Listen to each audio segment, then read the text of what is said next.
Caswell. And I'm Andrew. And we are a two-man development studio called Camshaft Software, and we're making Automation, a car company tycoon game, which is all about basically running a car firm and building and designing cars, building and designing the engines to go into cars, trying to satisfy different consumer markets around the world, and focusing more on the technical aspect of cars, much more so than kind of any previous game.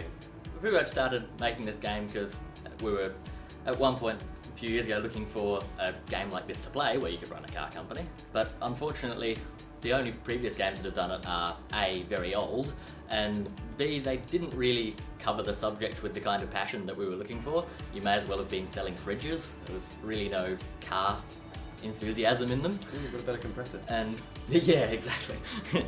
And so we basically just thought, well, I'm a games artist, you're a games programmer, why don't we just make this game? There's racing games for races, so if you're into racing games, there's lots of options. Or you're into racing cars, there's lots of racing games, but if you're into cars, like there's racing games with kind of technical aspects, but there's no never very deep technical, really car enthusiast games, and that's what we're aiming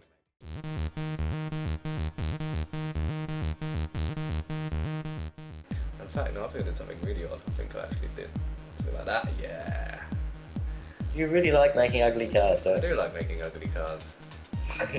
You're obsessed with replicating the blobby 90s SUV company of your dreams. Yeah. I don't know, yeah, I'm really kind of gone into the mini SUVs for some reason. I'm not quite sure why.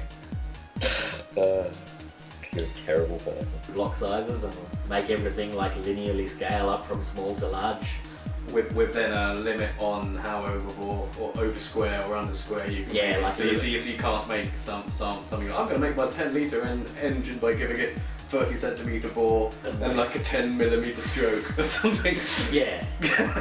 But ideally, yeah, the whole engine should linearly scale up from small to large. We think we have a way. Oh, wow. Yeah. That's it. I think, oh, question's done. Yay! Nope, don't cut it off. How big did you have it for? Like 2 inches or something. Oh, yeah, right. Like it's there. So now it's dropped a little bit of low down torque because the larger exhaust will do that. Oh, yeah. Nice. Yeah, there we go. Mental hat should be mental. Hello there guys, this is Kirob speaking, and today I'm going to show you the first ever Let's Play Automation video. But before we get to the Let's Play part, let me tell you what automation is, and let me jump here into sandbox mode for a moment. Right, so automation will be a car company tycoon game in which you can design and build your own cars from scratch and market them worldwide throughout the years. The game will start in 1946 and end in 2020. For the fuel, right, we're going to use a single carburetor, right? This looks appropriate for a race engine. If you guys choose one superpower to live and die with, which would it be? For an added twist, I must choose for you and you must choose for me. I know what your superpower is. Yeah, I know what you're gonna say. What? The power to name everything perfectly in files. Yep. Just cracked Jacob. I don't know. The ability to realize when things are easy, so that we don't spend a week deciding they're horribly hard, and then they take 5 minutes to They do. do, because they're SFB. And I was, Rah! Your Model MX-5 just committed suicide. I'm just gonna roll that. That's it. Anyway, right. This is kind of where you also decide the core look of your car. I hate white cars. But it's a fleet hot hatch, you have to be A right. fleet hot, Jane nods quietly. Will we be able to modify the V8 bank angle? No, it's No. freaking terrifying. I can't think of a Stop way. having thoughts like that, people. I can't think of a way Wrong, that's scary. possible. You can do it with like morph targeted. Stop thinking, please. You do it with morph targeted on the block. But then I got no idea how you then locate the head. You'd have to morph target that. Then I'd have to write dynamic splines for all the intakes. Next question. The amount of work to do variable V-bank angle is hundreds upon You don't want me hundreds to upon strangle him. hundreds upon hundreds of thousands of hours. Skin everything. Ah. Ah. No, you you can't skin it. That'll be your end. No, be quiet. Sorry. The only issue with this engine is that we are currently using a fuel which has too high quality than the required one. So, what happens if we just change fuel quality? Well, let's try this out. Well, we see it starts at least.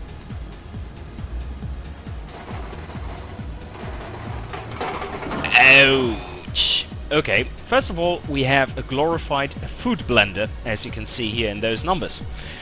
Also, we have an engine which won't make a taxi driver look very good when he accepts a new passenger and starts the engine to blow it away.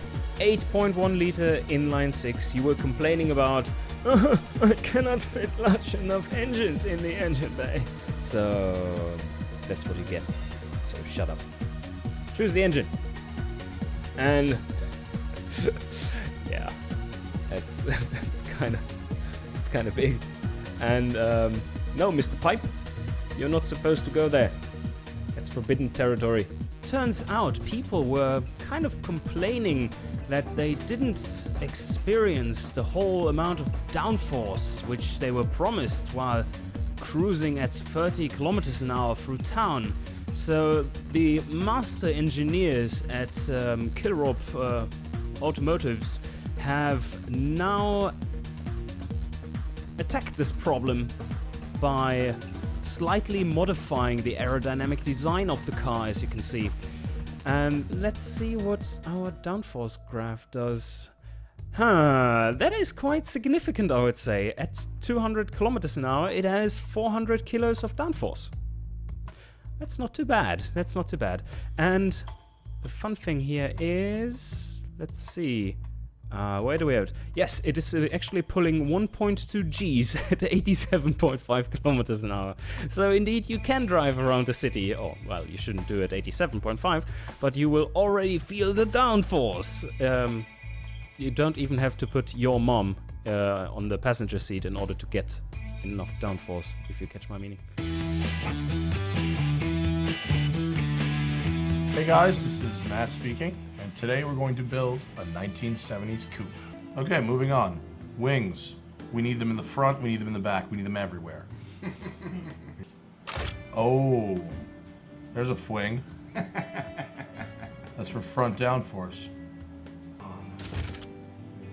Looks like a drag car now. It's not efficient. I don't think that's a working design. I think I put it on upside down.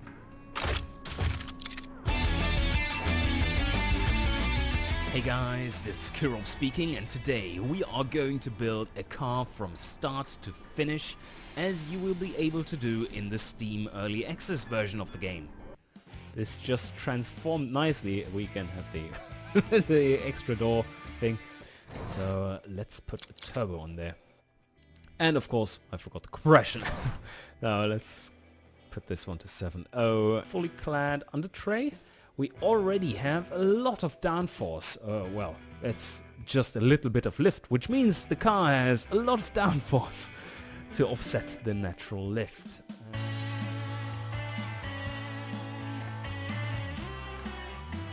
All right. Hey guys, Matt Farah here. Rob, Thad, and we're gonna build a car. Supercar this time, new car. It's gonna go real fast. This is a dyno boom. Yep. Whoa. So you can't drive it under 4,000 RPM, basically. Well, in the city, yeah. How big can we go there? 385s? They don't. It's not even a real tire. That's okay. 5 Gs Wow. at high speeds. Watch the lap. Yeah, the Speedo's ripping. Looking good. Almost. Out of the corner and flat. As soon as you can put down the front there. Through the tires. Yep, through the tires. Through Detroit.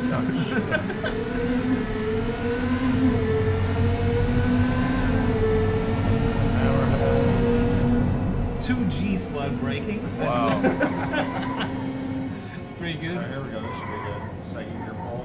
Will it understeer? Will it oversteer? I don't know. Yeah. And full throttle. That's fast. It's really fast. Yeah. 1.4 Gs, 1.5 from there. Lift off the full flat right there. Jambon. Oh, driving off the road. Oh, he went on a little excursion there. That's fine. And through the line, and let's see the track stats. A tiny hearse or something. Or maybe a delivery van. Whoa, what the fuck is going on there? Oh, it's a rear engine car. How does this even work for a rear engine? Can this even work for a rear engine car? That doesn't seem right. Entertainment, I don't think you would be watching a movie at the same time. So, or playing a cassette. maybe you're learning Spanish at the same time. Who knows? More quality, we tune it later. And oh shit, we have a drivability of 9.9. That's perfect. Hello everybody, welcome back to Automation and BeamNG. My name is Cone Dodger and I'm joined by two guests that have a lot to do with this thing that I'm looking at. Well, one of them has a lot to do with the thing I'm looking at right now and the other one doesn't. But it is Andrew and Mitch. And Andrew is an automation developer and Mitch is a BeamNG developer. Tell me what it is that you do, respectively. Well, I usually spend most of my time making bits of engines for automation, but for this collaboration, I was working on this BeamNG level with Mitch. And I usually design levels for BeamNG, but this time I was helping Andrew bring this level to completion to a standard that we wanted to have in the game. Ooh, I like the stab there.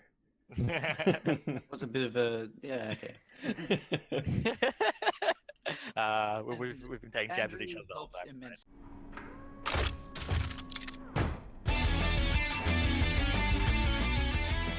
Hey guys, yes, you are seeing that right. You will be able to drive your own car designs in BeamNG Drive. No modding skills required, but automation skills and driving skills definitely will come in handy.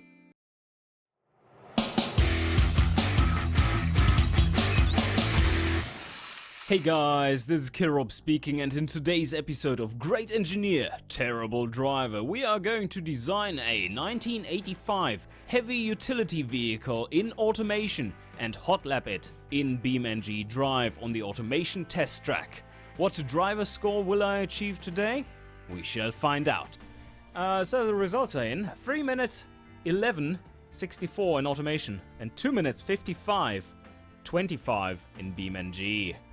And that gives us a driver score of 109.3! Oh yes. Hey guys, this is Kirob speaking, and in today's episode of Great Engineer, Terrible Driver, we are going to design a 1965 muscle car in automation and hot lap it in BeamNG Drive on the automation test track.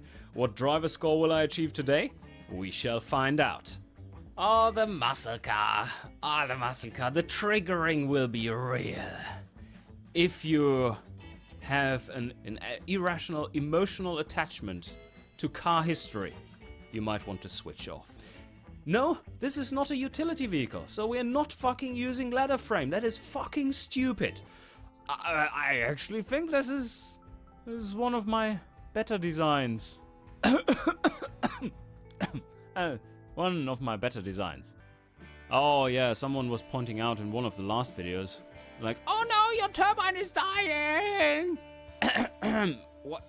Please read. What does it state there?